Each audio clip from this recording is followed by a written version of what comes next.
What song are you performing today and what is it about? It's a song called Shine On Them. And it's just like, it's just like your in the face, like hip hop stuff. I just kind of just feel like it's just like a moment. It's like a moment of like, yeah, I made it. Like, yeah. What are your thoughts on more artists choosing to go independent rather than signing to labels? It's interesting, actually, to be honest, because there's both pros and cons of like with both routes, you know what I mean? So it's just like, it's whatever is the best for your situation. A lot of people like to build equity in themselves before they partner with somebody. Some people are lucky enough to come across a team that kind of elevates them. So it's just whatever your situation is. It's just either way you make it work. Because I just look at it as a business. So it just is what it is. Or if the label route works for you, go for it. If the independent works, fuck it. You just got to keep going with that. What kind of music and or artists did you grow up on who have influenced your sound and songwriting today? My favorite rapper is Nas. So I say like he's like a big influence on me. But like I kind of again like I grew up around here, so there's a lot of the reggae, all the reggae artists like Dennis Brown's, Capleton, like all that type of stuff. I try to infuse that into like the hip hop with their messages. It's the hip hop, this reggae, R&B, like Donald Jones, like Maxwell, D'Angelo, all that type of stuff. I try to just infuse that into my music. So it's just like it comes out as hip hop, but my interests are very, very wide. Yeah. Yeah.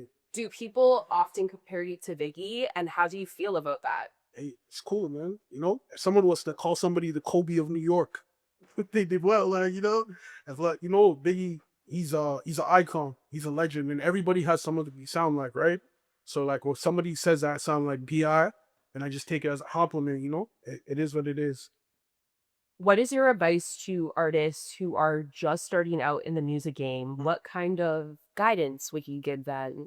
And I guess like tips that they should prepare for? To be honest, like the number one tip, like I think about this a lot nowadays. You just use what you have around you, you know? Use what you have around you and like rather than network like up, network across. Just she's trying to find like people who's in your area who's kind of just doing the same thing as you, an engineer or somebody, and just like because they always say like an artist needs like right? They say like 5 to 6 people really to believe in them to make it. So you just got that footwork class and then find those people and then elevate yourself. So just use what's around you. Whether it's a videographer, whatever. Just use what's around you. I wish I did that. Do you think hip hop is dead or alive in 2025? Depends what you're looking for. A lot of people like when it comes to hip hop and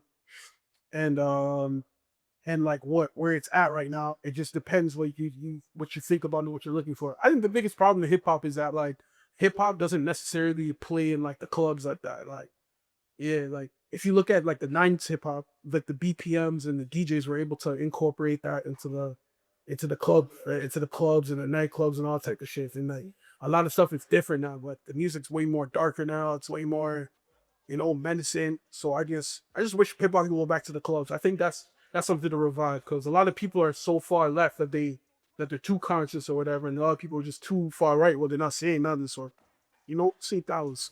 I say the game just seems balanced. I don't think it's dead though. My name is Seko. Much love to In Concert.